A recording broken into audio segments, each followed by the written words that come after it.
저희가 이렇게 따져보니까 이사를 좀 많이 다닌 것 같습니다. 그래서 이렇게 세어봤더니요, 결혼 생활 12년 동안에 이사를 7번을 했습니다. 군목으로 사역한 기간 5년인데 5년 동안 이제 4번 이사를 하게 됐죠.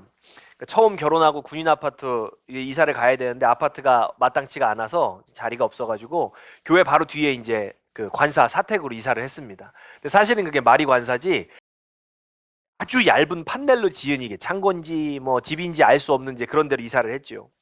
그러니까 이제 그런 판넬 집에 이사를 가 사는데 어떤 날은 이제 어떤 일이 있었냐면 한 부대가 이제 행군을 하다가 교회 마당이 넓으니까 교회 마당에서 휴식을 취한 겁니다. 그러니까 이제 용변 볼 데가 없으니까요. 애들이 이제 뒤로 쭉 온 거예요. 뒤에 보니까 창고가 있는 것 같으니까 걷다 대고 이제 한 줄로 쭉 서서 용변을 본 겁니다. 그러니까 저희 집 안에 있었거든요. 새벽 시간에 갑자기 쏴 뭐 이런 소리가 이제 막 그 철판에 튀기는 소리가 들리는 거예요. 참 말로 할 수 없이 처참한 일입니다. 이제 그러고 나서 이제 또 군인 아파트 자리가 나서 또 이제 거기서 이제 군인 아파트로 이사를 했고요. 또 그 다음에 부대를 옮기게 돼서 또 이사를 했는데 새로 짓는 군인 아파트가 아직 완공이 안 돼서 오래된 군인 아파트로 이사를 했습니다. 그 아파트는요 북한산 산자락 밑에 있어요. 그러니까 뭐 지금도 아마 이렇게 산 좋아하시는 분들은 어디 대충 아실 만한 그 우이령길 입구에 있는 아파트입니다. 근데 이 아파트가요 맞은편엔 절이 있고요. 그 뒤엔 사격장이 있어요. 그래서 낮 시간이 되면 목탁 소리랑 그 총소리가 아주 콜라보를 이루는 아주 대환장 파티인 그런 아파트였어요. 이제 거기서 좀 익숙해질만 하니까 아파트가 또 새로 져졌다고 또 이사를 하래요. 그래서 또 이사를 했습니다. 또 거기 살다가 이제 또 익숙해질만 하니까 이제는 전역을 하고 부목사로 나오면서 또 이사를 했고요. 또 부목사를 하는 중에도 또 한 번 이사를 했지요. 그러니까 가만히 보면 적응할 만하면 이사하고 또 살만하면 이사를 하고 이렇게 이사를 했던 것 같습니다. 이사한다고 요즘 다 포장이사 하지만 또 그 포장이사를 해도요 이사를 하면요 참 그 손이 많이 가고 쉬운 일이 아닙니다. 뭐 육체적인 에너지도 많이 들지만 참 정신적으로도 피로하지요. 지금도 생각해 보면 이사하고 나서요 아직도 못 찾은 물건이 있는 것 같아요. 제가 이렇게 그 태블릿이랑 같이 접어가지고 다니는 키보드가 하나 있는데 이거 아직도 못 찾고 있습니다. 이거 분명 어딘가 꼈을 거예요. 그러니까 한 번 우리가 이사를 한다, 보금자리를 떠난다, 사실은 그게요 쉬운 일이 아닙니다. 그래서 때때로는요 보금자리를 떠나려면 이사를 하려면 참 마음의 결심도 필요하고 또 이렇게 막 결정을 탁 내려야 되는 그런 순간들도 있지요. 오늘 본문 룻기를 보면은요 이 시작 때에 룻기의 시작에 어떤 내용이 나오냐면 엘리멜렉이라는 사람이 자신의 보금자리를 떠나야 하는 상황을 맞는 장면이 등장을 합니다. 그러니까 룻기의 기록을 보면요 사사들이 다스리던 시대에 베들레헴에 흉년이 들었습니다. 그리고 이 베들레헴에 흉년이 들자 엘리멜렉이라는 사람이요 자신의 아내와 두 아들을 데리고 베들레헴을 떠나서 모압 땅으로 보금자리를 떠나 이주를 결정을 합니다. 모압은 어떤 것일까? 이 모압이라는 땅은요 그 유대와 거의 같은 그 위도에 있는 그런 땅입니다. 사실은 요단강을 사이에 두고 이스라엘과는요 아주 숙적 관계예요. 우리가 왜 나라가 가까이 있으면 친할 것 같은데 사실 대부분 세계사를 보면 가까이 있는 나라들이 서로 다 친하지 않습니다. 다 서로 숙적이죠. 이 요단강을 두고 모압과 이스라엘은 아주 숙적 관계인데 특별히 역사적으로 보면요 이스라엘 백성들이 에돔을 거쳐서 가나안 땅으로 입성하려고 할 때 이를 필사적으로 막은 게 모압 사람들이에요. 그러니까 이제 그때부터 관계가 안 좋은 거죠. 또 물론 이게 뭐 당연히 모압 사람들 하나님을 섬기는 사람들이 아닙니다. 그 땅은 그모스라는 신을 섬기는 땅이었어요. 그러니까 정리를 하면 엘리멜렉이라는 사람이 기근을 피해서 하나님의 약속의 땅인 가나안을 떠나 요단강을 건너서 그모스라는 신이 다스리는 모압 땅으로 건너간 거예요. 자, 그런데요.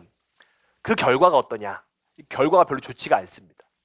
그 결과가 이 룻기를 보면요. 엘리멜렉이 결국은 그 아들 두 아들과 함께 모압으로 이주하니 10년 만에 다 죽어버려요.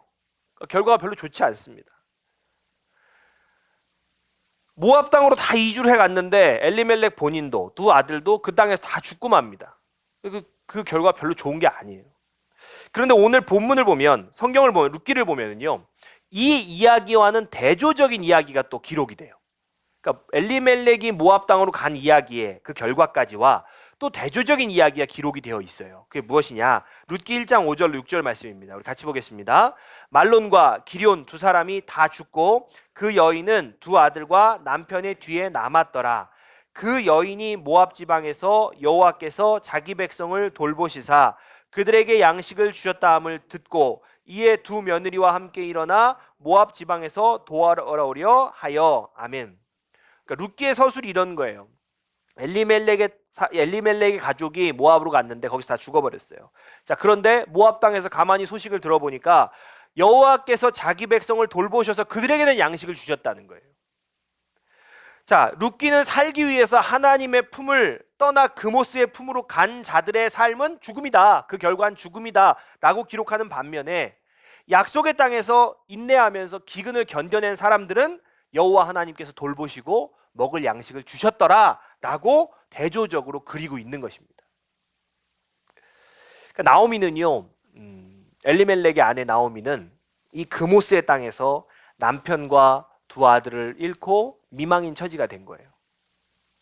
그러니까 처량한 미망인 나오미가요, 뭘 깨달았느냐? 이 소식을 딱 듣고 깨달은 것이 무엇이냐면 자신의 백성을 돌보시는 참 하나님, 참 신은 여호와 하나님밖에 없다라는 사실을 깨달은 거죠.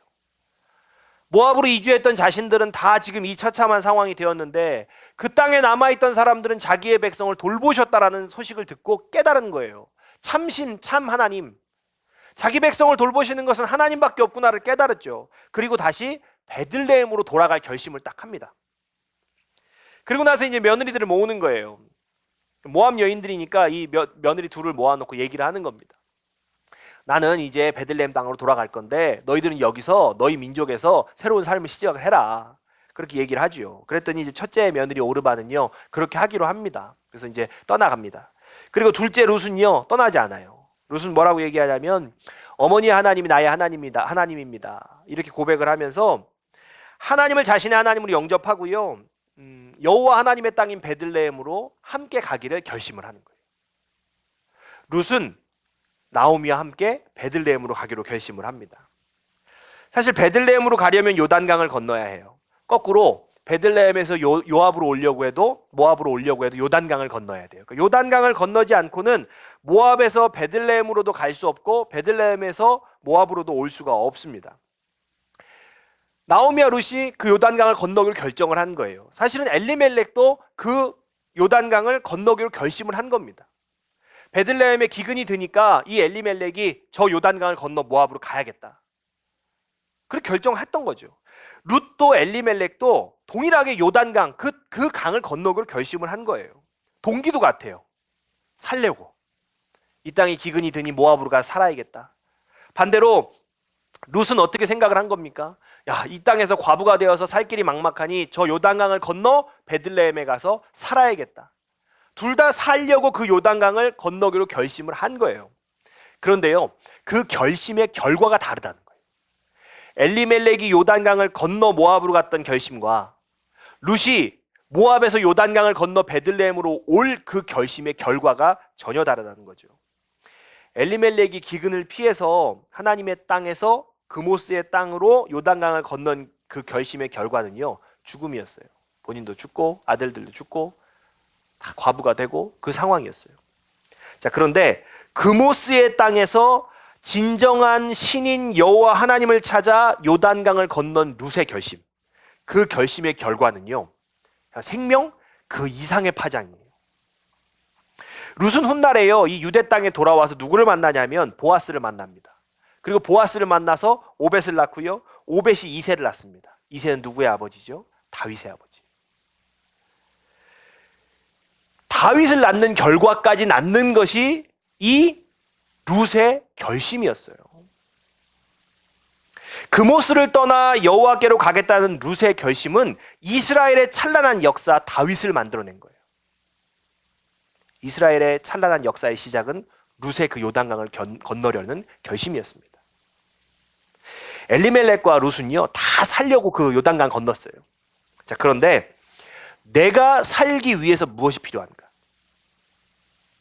살려고 요단강을 건넜는데 내가 살기 위해서 무엇이 필요한가에 대한 이 질문의 답이 달랐던 거예요. 엘리멜렉은요, 살기 위해서 자신을 돌보시는 하나님, 자신의 백성의, 자신의 민족의 하나님을 버렸어요. 그리고 그모스의 땅으로 갑니다. 룻은 살기 위해서 하나님을 찾았어요.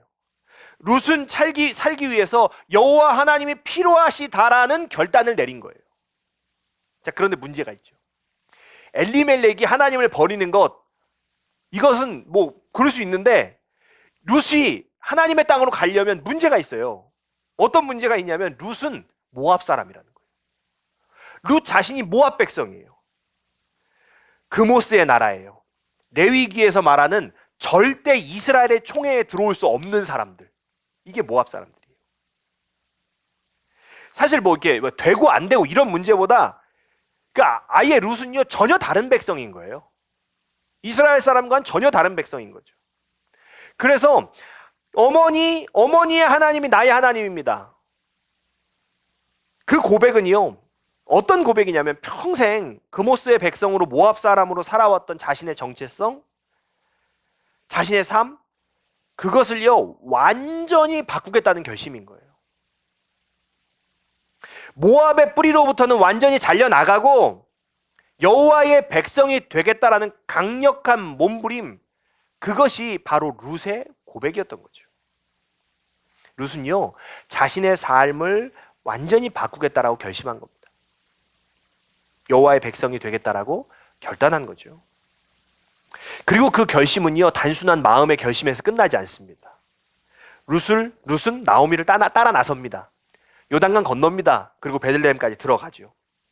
룻의 결심은요 그가 하나님의 나라 베들레헴 땅을 밟음으로써 완성된 거예요.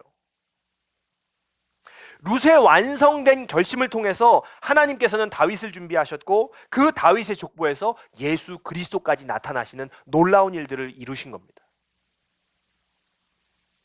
하나님께서는요 믿음의 결심을 하고 그 결심을 완성시키는 자를 통하여서 하나님 당신의 일을 행하십니다. 아브라함이 하나님께서 보여주시는 땅으로 가야지 라는 마음을 먹는 것에서 역사가 시작한 것이 아니라 그가 하란 땅을 떠나서 가나안 땅으로 들어갈 때 하나님의 나라, 하나님의 민족 이스라엘 역사가 시작된 거예요. 사실은 결심하는 사람들은 세상에 참 많습니다. 결심하는 사람들 세상에 많죠. 말씀을 듣고 또 우리가 성경을 읽고 우리 마음에 피어나는 결심들이요 많습니다. 사실 우리가 말씀을 들으면 내가 이렇게 해야지 결심되죠. 이웃을 좀 도와야겠다. 내가 좀 정직하게 살아야겠다. 내가 좀 기도해야겠다. 내가 좀 물질을 거룩하게 구별해야겠다. 이 결심을 많이 합니다. 그런데 우리의 결심이 아무리 선하고 거룩할지라도 그 결심이 내 마음 안에만 머문다? 그러면 이거 의미가 없다는 거예요. 내 안에만 이 결심이 머문다? 막 큰 감동으로 내 안에 머문다? 이 의미가 없다는 겁니다. 구태의 의미를 찾자면 감동이나 만족이나 이 정도는 되겠지만 사실은 그게 우리 안에 결심이 내 마음 안에 머물면 이게 완성되어지지 않는 거예요. 내 마음의 바깥으로 나와야 됩니다. 내 안에 어떤 결심이요 내 마음 바깥으로 나와서 내 마음속 바깥으로 나와서 이웃을 돕겠다는 결심이면 이웃을 도와야 되는 거고, 우리가 뭘 구별하려고 하는 그 결단이면 구별을 해야 되는 거고, 이게 이 마음의 결심에서 바깥으로 나올 때 그것이 완성되는 거죠. 나의 결심, 내 안에 이 결심은 우리의 믿음을 말해주지 않아요. 우리가 오해할 때가 있습니다. 내 안에 막 큰 감동과 결심이 있으면 이게 내 믿음 같은데, 내 믿음이 이게 내 믿음을 얘기해 주는 것이 아닙니다. 선하고 거룩한 결심을 수천 번 우리가 했을지라도요, 그 결심이 내 안에서 나와서 완성됐을 때 그것이 내 믿음인 거예요. 그것이 내 믿음을 말해주는 것입니다. 룻이 요단강을 건널 때 그것이 믿음을 말해준 것이고요, 아브라함이 하란을 떠나 가나안 땅으로 들어갈 때 그것이 믿음을 말해준 것입니다. 그런데 사람들이요, 믿음으로 산다는 게 쉬운 일이 아니에요. 사실은 쉬운 일이 아니에요. 그러니까 괜히 뭐 작심삼일 이런 말이 괜히 있겠어요? 그 헬스클럽들이 그렇게 왜 계속 생기고 잘 되겠어요? 우리가 결심하고 그것을 행한다는 게 사실 쉬운 일이 아닙니다. 완성된 결심이라는 게 믿음을 말해주는 거예요. 그러니까 우리가 결심하고 그것을 행한다는 것은 사실 쉬운 일이 아니라는 거죠. 그게 믿음인데. 여러분, 우리가 믿음으로 산다는 것은 결코 가벼운 일이 아닙니다. 우리가 믿음으로 사는 것의 무게를 좀 알아야 돼요.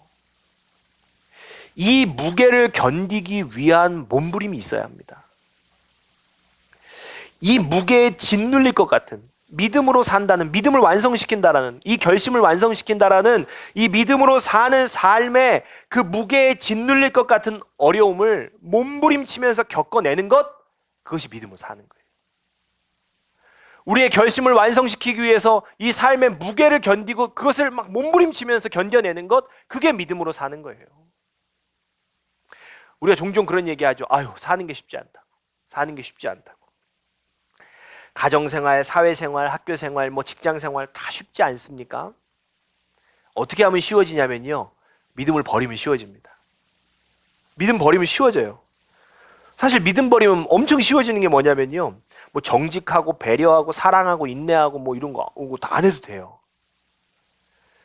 이런 일들이 얼마나 많은 믿음을 필요합니까? 믿음 버려버리면 정직하지 않아도 괜찮습니다. 믿음 버려버리면 사랑하고 양보하고 인내하고 배려하고 그런 거 안 해도 됩니다. 마음껏 그냥 미워하며 살아도 돼요. 인내할 필요도 없지요. 여러분, 우리가 인생 쉽게 살고 싶으면 간단합니다. 믿음 버리면 돼요. 믿음 버리면 우리 인생 쉽게 살 수 있습니다. 그래서 반대로요, 우리의 사는 게 아주 힘들다, 쉽지 않다, 참 우리의 삶에 무게가 있다. 그럼 무엇을 반증하는 것이냐면 우리가 믿음을 붙잡고 살려고 몸부림치고 있다라는 반증인 것이에요. 우리의 삶의 무게는요, 내가 믿음을 지키려고 몸부림친다라는 것의 반증인 것입니다. 여러분, 내가 오늘 사는 게 힘들다? 불평 안 하셔도 됩니다. 내가 오늘 사는 게 힘들다? 하나님 살아계시지 않는 거 아니야? 아니요, 그렇지 않습니다. 되려 우리가 사는 게 힘들다는 것은, 내가 사는 게 쉽지 않다는 것은요, 내가 믿음으로 산다는 것이 무엇인지 지금 경험하고 있다는 거예요. 오늘 나의 삶의 무게는요, 내가 믿음으로 살겠다 결심한 그 결심의 무게를 견뎌내고 있는 것입니다. 어머니의 하나님이 나의 하나님입니다. 고백하면서 여호와 하나님의 백성이 되기로 이제 룻이 결단을 하지요. 그리고 모압을 떠나서요, 정말 낯선 땅 베들레헴으로 들어갑니다. 베들레헴은요, 그 단어 자체가 어떤 의미냐면 벳레헴에서요, 떡집이에요. 떡집, 빵집, 떡집, 이런 의미예요. 자, 그런데요, 하나님을 찾아서 떡집이라고 불리는 땅 베들레헴으로 들어갔는데 거기 룻이 먹을 떡은 없었습니다. 과부가 된 룻이 할 수 있는 일이라고는 뭐밖에 없었냐면요, 남의 밭에 가서요, 떨어진 이삭을 줍는 거, 그거밖에 할 수가 없었습니다. 그럼에도 불구하고요, 하나님의 백성으로 살겠다라고 결심한 룻은요, 그모스의 땅으로 돌아가지 않아요. 그 땅에서 이삭을 줍습니다. 여호와의 땅에서 자신의 결심을 살아냅니다. 그 결심의 무게를 견뎌내는 거예요. 그리고 그 결심의 무게를 견뎌낸 결과가 무엇입니까? 그 자리에서 보아스를 만납니다. 새로운 인생을 시작하게 됩니다. 그거 크고 놀라운 하나님의 역사가 그 여인 룻을 통하여 시작되는 거예요. 하나님은요, 결심하고 그 결심을 살아내는 인생에게요, 반드시 은혜를 주십니다. 우리가 믿음으로 결단하고 결심하고 그 결심을 우리의 삶에서 살아내는, 무거울지라도 감당하며 살아내는 백성에게요, 하나님은 반드시 은혜를 주세요. 우리가 지금 믿음으로 살아가는 그 결심의 자리가 쉽지 않을 수 있습니다. 정말 무거울 수도 있습니다. 그런데 그 자리는요, 고통의 자리가 아니에요. 고난의 자리가 아니에요. 내 결심을 살아내는 자리입니다. 곧 내가 은혜 받을 자리예요. 룻이 그 밭에서 이삭을 줍는 일이, 그 땡볕에 이삭을 줍는 일이 힘들 수 있었어요. 무거울 수 있었어요. 그러나 그 자리가 결국 룻이 은혜 받은 자리예요. 오늘 우리가 결심으로 살아가는 이 자리는요, 하나님의 은혜가 주어지는 자리인 줄로 믿습니다. 얼마 전에 영화를 하나 봤는데요, 미야자키 하야오 감독의 애니메이션이에요. 그 애니메이션 제목이 뭐냐면 그대들은 어떻게 살 것인가입니다. 이 애니메이션이요, 애니메이션 자체가 아니라 이 제목이 화제가 돼서요, 요즘 이게 유행이에요. 이 질문이, 그대들은 어떻게 살 것인가.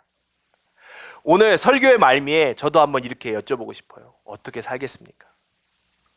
우리는 어떻게 살겠습니까? 당연히 믿음으로 살아야죠. 믿음으로 살겠다고 결심했다면 그 결심의 무게를 견뎌야 합니다. 그 결심을 완성시키셔야 돼요. 우리의 마음에서, 우리의 손으로, 우리의 발로, 우리의 삶으로 완성시키셔야 돼요.